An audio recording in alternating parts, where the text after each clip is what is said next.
어떤 젊은 목사님이 결혼하기 전에 자녀 교육에 대한 설교를 하셨는데, 자녀 교육의 법칙이라는 제목으로 설교를 하셨다고 합니다. 내 결혼을 하고 자녀를 낳은 후에는 자녀 교육의 권면이라고 설교 제목이 바뀌었답니다. 그러다가 이제 자녀가 성장을 해서 어느덧 사춘기가 되자 이제 더 이상 자녀 교육이라는 주제로 설교를 하지 않게 되었답니다. 막상 자녀를 낳아서 길러보니까요, 자녀 교육에 대해서 이렇게 해야 됩니다, 혹은 저렇게 해야 됩니다 설교할 자신감이 떨어지더랍니다. 그만큼 참 자녀 교육은 어렵습니다.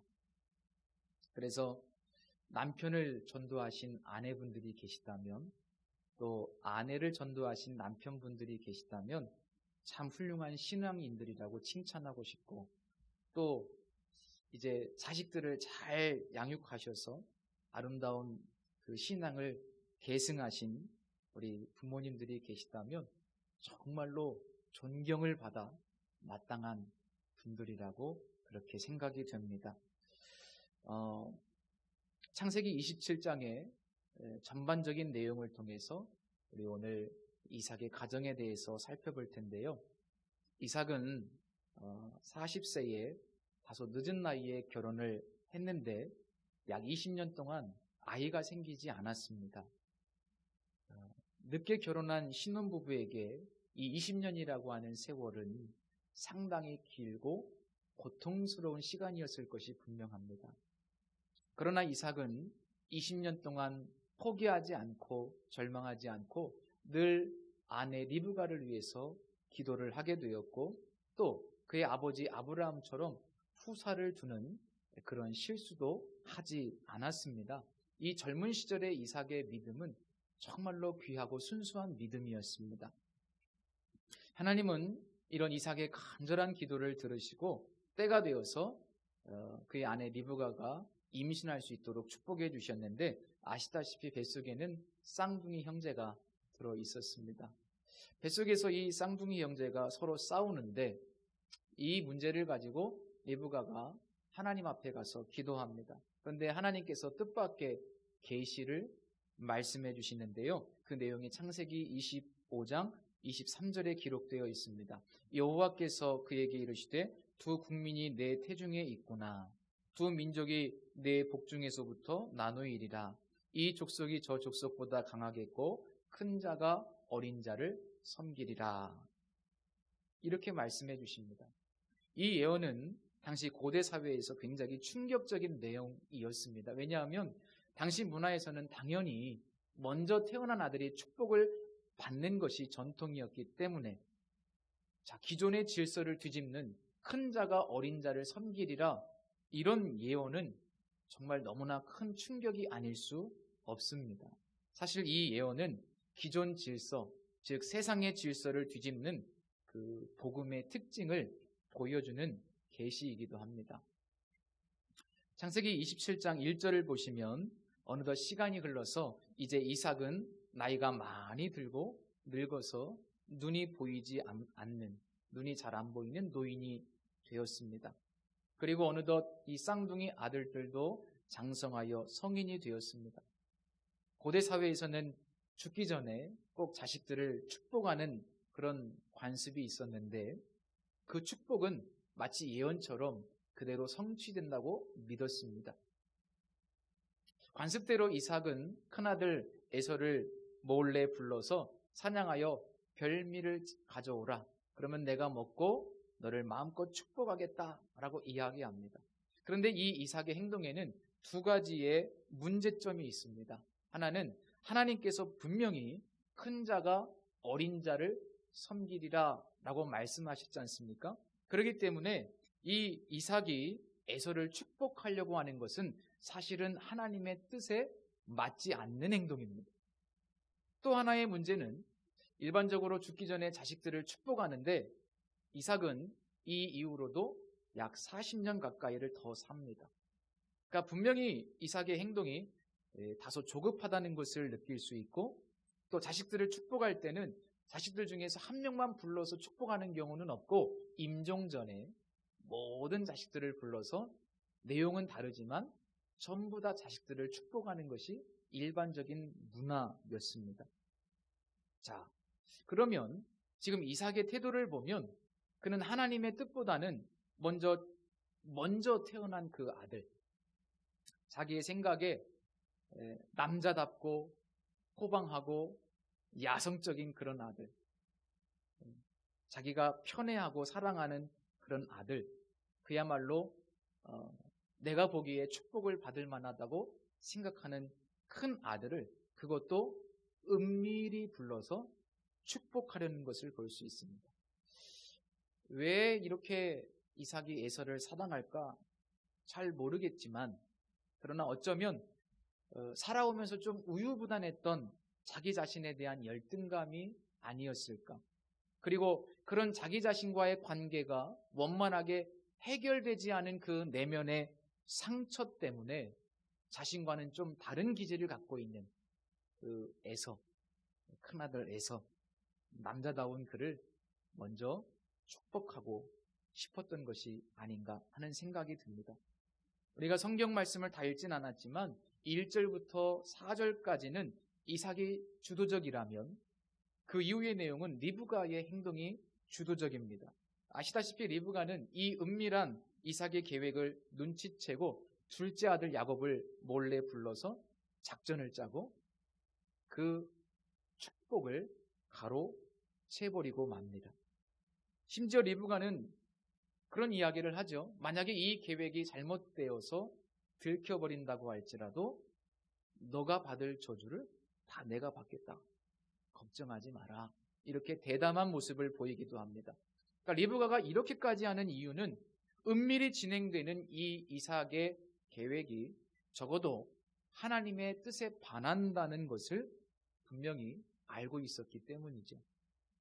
비록 방법적인 면에서는 올바르지 않지만 적어도 리브가는 하나님이 주신 계시를 무시하려는 이삭과는 다른 모습을 볼 수 있습니다. 오늘 우리는 27장의 결론 부분만 함께 읽었는데 왜 이 가정에 이런 비극과 이런 파국이 찾아오게 되었을까? 형제간의 원수가 되고요. 부모 자식 사이에 원수가 되고요. 부부 사이에도 이런 신뢰가 깨어지는 정말 그야말로 지옥 같은 끔찍한 가정이 되어버립니다. 왜 이렇게 되었을까? 오늘 이 말씀을 통해서 우리가 우리 가정과 자녀들과의 관계를 다시 한번 생각해 봤으면 좋겠습니다. 거슬러 올라가 보면 사실 이 비극과 파국은 부부관계에서부터 출발합니다. 성경에서 결혼을 정의할 때 연합이라는 표현을 씁니다. 연합.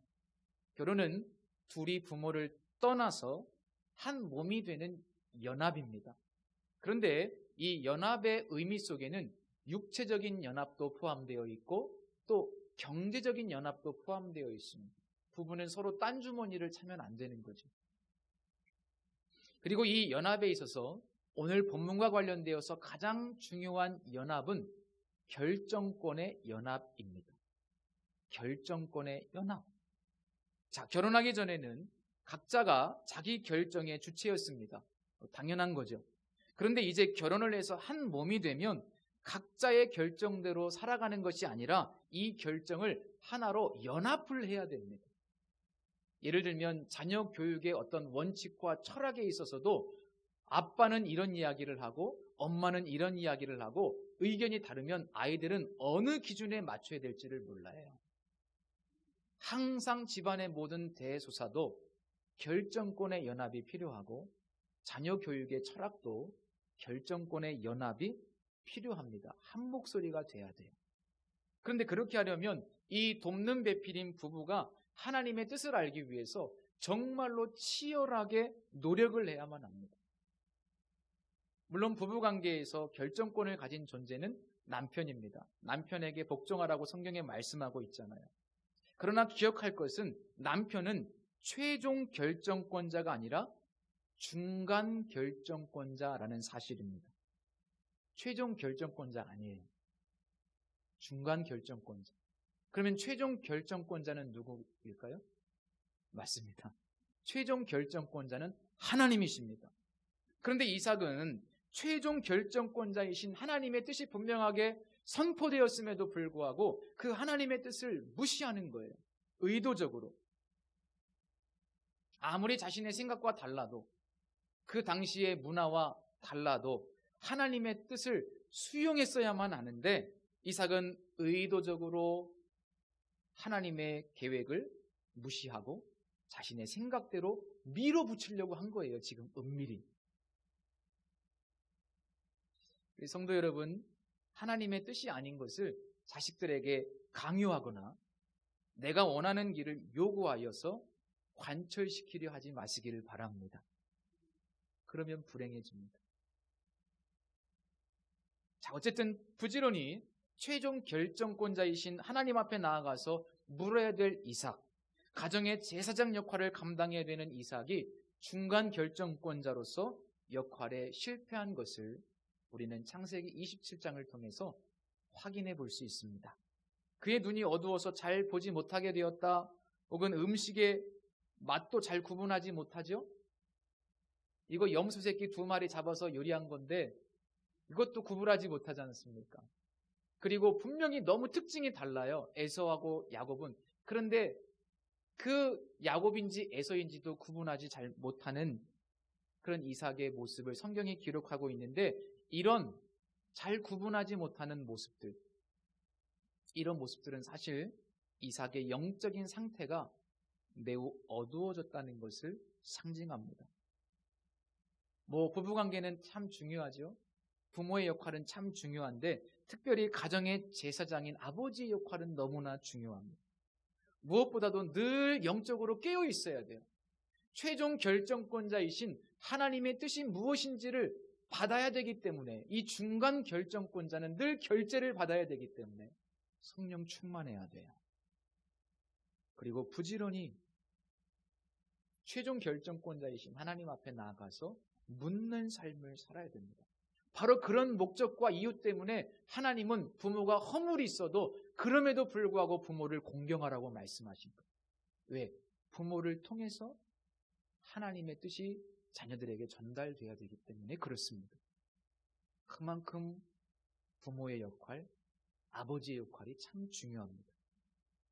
그런데 이 중간 결정권자가 제대로 잘 못하니까 그런 남편의 모습을 보면서 리브가는요 정말 많이 답답했던 것 같습니다.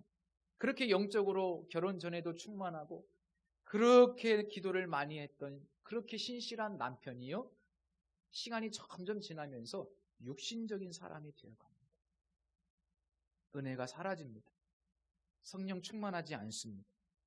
이제는 하나님의 분명한 계시마저 외면하고 은밀하게 자기의 생각대로 에서를 몰래 불러서 축복하려고 하는, 이거 엄청나게 잘못된 길로 가려는 겁니다. 이렇게 가정의 제사장 역할을 잘 감당하지 못하는 남편을 보면서 리브가의 마음속에는 실망감과 그리고 분노의 감정들이 싹트기 시작합니다. 리브가가 이런 극단적인 그리고 비성경적인 선택을 하는 이유 중에 하나는 바로 그런 실망감과 분노의 감정이 그 마음속에 있었기 때문입니다. 좋아, 당신이 끝내 그렇게 한다는 거지. 은밀하게 이 모습을 들었던 리브가는 남편에게 실망하는 거예요. 그건 하나님의 뜻이 아닌데 당신이 끝내 그렇게 한다는 거지. 내가 두고 볼 줄 알아? 내가 가만히 안 두겠어. 누가 이기나 한번 해보자. 누가 이기나. 이제 리브가도 마음속에 막 도끼가 오른 거예요. 당신이 그렇게 하면 좋아. 누가 이기나 해보자. 그리고 야곱을 부른 거예요. 아버지의 뒤통수를 치는 겁니다. 물론 리브가는 충분히 하나님의 뜻을 알고 있었고 여러 차례 남편을 설득하기 위해서 노력하는 시간들을 가졌을 거예요. 그런데 끝까지 남편이 고집을 부립니다. 결정권의 연합이 안 됐습니다. 그렇게 고집을 부려요. 그러니까 리브가는 그런 상황 속에서 이제는 타협할 수 없잖아요. 그렇기 때문에 그 쓴뿌리 분노의 감정, 상처의 감정을 가지고 그만 평생의 아픔이요, 자칫 가정을 파멸로 몰아갈 수도 있는 아주 위험한 인간적인 결정을 하게 됩니다. 내가 이렇게 생각할 수 있잖아요. 그냥 남편이 그래도 하나님께서 개입하실 수 있도록 좀 맡겼다면 어땠을까? 하나님께서 그렇게 말씀하셨다면 하나님께서 그 계획을 어떤 방법을 통해서든지 이루어 가시겠지. 비록 내 남편이 저렇게 하나님의 뜻을 무시하고 몰래 에서를 축복하려고 하지만 하나님께 맡기고 기도해야지 하나님께서 역사하시겠지. 그랬다면 얼마나 좋았을까. 목적을 이루기 위해서라면 수단과 방법을 가리지 않는 사람들을 소위 마키아벨리스트라고 하는데 리브가가 바로 그런 모습이에요. 목적을 이루기 위해서는 수단과 방법을 가리지 않아요. 지금 이거를 막아야 된다고 생각하니까. 그런데 훗날 이런 리브가의 모습이 누구의 삶에서 반복이 됩니까? 야곱의 삶에서 계속 이런 모습들이 반복되고 재현되는 모습을 봐요. 목적을 이루기 위해서는 수단과 방법을 가리지 않는, 그래서 너무나 큰 고통과 그런 삶의 열매들을 경험할 수밖에 없는 고통스러운 인생을 살게 됩니다. 참 무섭습니다. 잘 아시는 말씀 있잖아요. 자식은 부모의 말이 아니라 뒷모습을 보고 배운다. 내 말대로 성장하지 않고 뒷모습을 보고 배운다. 정말 우리가 평생 잊지 말아야 될 중요한 교훈이라고 생각합니다. 아프리카의 성자로 불리우는 슈바이처 박사가 있는데 누군가 슈바이처 박사에게 교육이란 무엇입니까? 라고 질문을 했다고 합니다. 그때 이 슈바이처 박사가 이렇게 대답을 했다고 해요. 첫째도 본복이요, 둘째도 본복이요, 셋째도 본복입니다. 물론 잘 가르치는 것도 중요하지만 부모가 좋은 본을 보여주는 것이 제일 중요하다.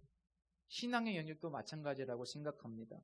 하나님의 뜻을 잘 전달하는 제사장의 역할과 동시에 중요한 부모의 역할은 자녀들의 신앙생활에, 자녀들의 삶의 본이 되는 것이라고 믿습니다. 본이 되어 주십시오. 특별히 하나님을 잘 믿는 본이 되어 주십시오. 이삭이 그때 그럼에도 불구하고 그렇게 하지 않고 아들을 불러서 이렇게 했더라면, 하나님께 맡겼더라면 얼마나 좋았을까. 그 믿음을 본받지 않았겠습니까? 자식들을 잘 양육하기 위해서 정말로 중요한 것은 무엇일까? 앞서 말씀드린 두 가지의 문제 이면에 보다 더 큰 문제가 있습니다. 다소 수동적인 자식들에 비해서 너무나 주도적으로 자기의 뜻을 이루려고 하고 자식들을 좌지우지하려고 하는 이 이삭과 리브가의 모습을 보면 그들 안에는 근본적으로 하나님의 절대 주권에 대한 신뢰가 부족했던 겁니다. 하나님은 다 계획이 있어요. 내가 원하는 대로 다 안 크셨죠, 자식들이? 하나님은 다 하나님의 계획이 있습니다. 우리에게 자식들을 보내실 때 다 하나님의 계획이 있어요. 그런데 내 힘으로 그 자녀들을 향한 하나님의 계획을 바꿀 수 있습니까? 반대로 내 능력으로 자식들의 인생을 내가 복되게 그렇게 할 수 있습니까? 만들어갈 수 있습니까? 절대로 불가능합니다. 그런 면에서 보면 사실 이삭과 리브가는 자녀들의 주인 노릇을 하고 있었던 거예요. 에서와 야곱도 물론 잘못이 있지만 부모들이 지금 다 주도적으로 좌지우지하고 있지 않습니까? 자식이 하나님이 되는 거예요. 자녀들을 향한 하나님의 절대 주권을 인정하지 못하고 자기들이 하나님이 되어 있으니까 이런 엄청난 상처와 갈등과 고통을 경험하게 되는 겁니다. 자녀 양육에 있어서 가장 중요한 기본이 뭘까? 저는 그런 생각이 듭니다. 자식들이 우리의 우상이 되어서도 안 되고 반대로 부모가 하나님이 되어서도 안 된다. 사실 이것은 동전의 양면과 같습니다. 절대로 자식들이 우상이 되어서도 안 되고 내가 자식들의 하나님이 되어서도 안 돼요. 근데 이게 참 어려워요. 하나님께 맡기지 않으면 참 어렵습니다. 자, 우리가 이런 믿음을 가지고 평생도록 살아가야만 합니다. 이 자녀가 내 자녀이기 전에 하나님의 자녀라는 믿음. 하나님이 참 부모이심을 철저하게 신뢰하고 맡길 때 자녀들이 하나님의 은혜로 자랄 수 있고 하나님의 축복을 누릴 수 있습니다. 주님께서 십자가에 달리셨을 때 우리도 함께 십자가에 못 박혔다는 것은 이제 우리 자녀들을 내가 책임지는 것이 아니라 나는 죽었으니까 십자가에서 누가 책임지겠다? 주님께서 책임지시겠다. 주님께서 부모님이 되어주시겠다. 바로 그런 의미를 가지고 있고 하나님께서 그렇게 우리에게 내가 부모 노릇을 하겠다 이렇게 약속해 주신 것으로 믿으시기를 바랍니다. 나는 하나님이 내게 주신 자녀들 잘 기를 수 있는 지혜도 없고 재주도 없다. 내 능력으로는 자녀들을 바로 양육할 수 없고 복되게 할 수 없다라고 하는 이 사실을 철저하게 깨닫고 인정해야만 합니다. 그것이 바로 십자가에 나를 못 박는 거예요. 나의 노력과 수고보다 더 크신 하나님의 노력과 수고가 우리 자녀들을 향하고 있다는 믿음, 내가 내 자녀들을 사랑하는 것보다 정말 더 큰 사랑으로 하나님께서 우리의 자녀들을 지금도 사랑하고 계시다는 사실 믿으시길 바랍니다. 끝내 이 가정은 돌이킬 수 없는 아픔과 상처를 경험하게 되는데 그 이후에 성경 말씀을 보면 놀랍게도 하나님은 야곱의 인생을 그 고난과 고통 속에서도 약속을 이루시고 하나님의 계획을 성취하시는 것을 봐요. 이런 면을 통해서 우리가 또 하나 믿음으로 받아들이실 것은 내가 지금까지 살아오면서 자식들에게 이런저런 내가 하나님이 되어서 실수했던 것, 그래서 자녀와의 관계가 조금 소원해진 부분이 있다면 또 우리가 믿어야 될 것은 부모의 실수와 연약함보다 더 크신 하나님의 주권이 자녀들에게 향하고 있다는 사실도 믿으시고 그것을 통해서 위로받으시기를 축복합니다. 부모가 할 수 있는 최선은요, 하나님께 맡기는 거예요. 하나님께 맡기고 기도하는 거예요. 한국 초대교회의 유명한 목사님이신 길선주 목사님에 관한 이야기가 있습니다. 이 목사님의 아들은 술주정뱅이에다가 망난이었다고 합니다. 목사 안수를 받기 전에 이분이 장로님이셨을 때 이 아들 문제 때문에 얼마나 힘들었는지 모릅니다. 그 아들 때문에 정말 교회에서도 체면이 안 서기도 하고 어디 가서 문제 일으키고 오면 부모가 가서 사과해야 되고 늘 물어줘야 되고 이 아들을 좀 잘 바로 잡아보려고 야단도 치고 뭐 너 그렇게 하면 하나님이 저주를 내리실지도 모른다고 위협을 하기도 하고 막 그렇게 하는데도요, 이 망나니 아들이 전혀 변화되지 않습니다. 그런 모습을 보면 아버지가 얼마나 마음이 아파요. 자식이 좀 잘 됐으면 좋겠는데 잘 안 되니까 더 미운 거예요. 아주 집을 나갔으면 좋겠는 거예요. 그렇게 야단을 치고 그렇게 저주를 하고 그렇게 이게 사랑해서 사실은 그런 건데 근데 그럴수록 자식은 더 삐뚤어지고 관계는 더 안 좋아지고 정말 너무너무나 힘든 겁니다. 그런 모습을 지켜보던 미국의 선교사님이 너무나 안타까워서 이 길선주 장로님께 이야기를 했답니다. 장로님, 아들을 이제 좀 저주하지 마시고 좀 아들을 좀 축복해 주세요. 네? 아들을 이제부터 좀 축복하세요. 그렇게 한마디 했는데 이 음성을 마치 이분이 하나님의 음성처럼 들었다고 그래요. 아, 내가 하나님의 자녀인데 이 자녀가 내가 너무나 책망만 하고 저주하고 내가 축복을 한 적이 없었구나 이런 생각이 드는 겁니다. 사랑한다고 매도되고 사랑한다고 책망도 하고 사랑하는 마음 때문에 이렇게 했는데 내가 잘못했구나 이런 깨달음이 왔다고 그래요. 그래서 그 이후에 이 선교사님의 말씀을 듣고 이 목사님은 이런 생각을 했다고 합니다. 내 힘으로는 안 되니까 100일 동안 새벽 작정 기도회를 하면서 내가 아들을 위해서 축복을 한번 해야 되겠다. 그동안은 아버지의 눈으로 아들을 바라봤는데 이제는 주님의 눈으로 자식을 보기 시작한 겁니다. 그런데요, 자꾸 이렇게 입술을 열어서 자식을 축복하려고 하는데 이게 축복이 잘 안 나오는 겁니다. 내가 생각할 때 이 아들은 술주정뱅이고 망난인데 도저히 내가 보면 이 아들은 축복을 받을 수 없을 것 같은데 그렇게 사는데 어떻게 축복을 받아? 축복을 하려고 하는데 이게 축복이 안 나오는 거예요. 축복 기도도 믿음이 있어야 나오더라고요. 축복 기도도 믿음이 있어야 나와요. 지금 내 자식 꼴을 보니까 축복을 못 받을 것 같거든. 믿음이 없으면 축복 기도도 안 나오더라고요. 목사도 그렇더라고요. 근데 이 장로님이 축복 기도를 100일 작정 기도를 새벽 기도를 하려고 하는데 처음에는 기도가 안 나와서 힘들어요. 그러면서 깨닫는 것이 내가 죽어야 축복 기도도 나오는구나. 내 생각과 이성을 십자가에 못 박아야 내가 볼 때는 안 될 것 같은데 내가 내 생각을 십자가에 못 박아야 축복 기도도 나오겠구나. 자기를 부인하고 기도가 막 이제 하기 시작합니다. 새벽마다 자식을 위해서 기도합니다. 이제 나는 할 수 없으니까 하나님께 맡기자. 이런 심정 가지고 하나님의 자식입니다. 하나님이 책임져 주십시오. 하나님이 축복해 주십시오. 나는 할 수 없습니다. 나 해봤는데 안 됩니다.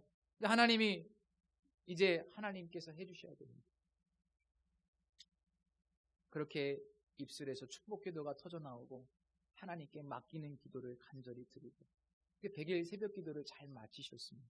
그런데 기도가 끝나고 그 다음날이 되었습니다. 그 다음날 새벽 기도 시간이 되었는데 갑자기 예배당 문이 벌컥 열리면서 아들이 술에 완전히 만취한 상태로 예배당으로 들어온 겁니다. 그러더니 새벽 기도 시간인데 그 성도님들이 다 계신데 그 한복판에 털썩 주저앉더니 뭔가 소란을 피울 줄 알았는데 막 대성통곡을 하거든요. 회개하는 거. 회개. 그 이후로 이 아들이 완전히 변화돼가지고 새 사람. 놀라운 역사죠. 내 생각대로 내가 주도적으로 해보려고 하면 안 돼요. 나에게는 능력과 지혜가 없습니다. 하나님의 자녀라는 믿음을 가지셔야만 합니다. 자녀가 우리들의 우상이 되어서도 안 되고 내가 자녀들의 하나님이 되어서도 안 됩니다. 오직 예수 그리스도의 십자가를 바라보고 내가 하는 것이 아니고 주님께서 해주셔야 된다. 그런 믿음 가지고 하나님께 맡길 때 부모 자식과의 관계가 아름다울 수 있고 하나님의 자녀들을 잘 세워주실 수 있다고 믿습니다. 기도하겠습니다. 하나님, 우리를 부모들로 세워주셨는데 아시다시피 우리는 참 연약하고 흠이 많습니다. 우리에게 하나님의 뜻을 자녀들에게 가르치고 주의 교훈과 훈계를 가르칠 책임을 주셨지만 우리는 참 부족합니다. 이제 우리의 지혜와 능력으로는 한계가 있음을 고백하며 하나님께 맡기게 도와주시고 하나님이 하실 수 있도록 내 자신을 십자가에 못 박는 저희 모두가 되게 하여 주옵소서. 혹시라도 소원해진 관계가 있다면 예수님 안에서 회복되게 하시고 주님을 멀리 떠나 있는 자녀들이 있다면 우리의 간절한 기도로 기쁨으로 단을 거두는 역사가 나타나게 하여 주옵소서. 하나님 아버지, 우리 성도들의 가정을 기억하여 주시고 모쪼록 신앙을 잘 계승하여 우리 모두 구원받고 천대까지 복을 받는 귀한 믿음의 가정 되게 해 주옵소서. 예수님의 이름으로 기도합니다. 아멘.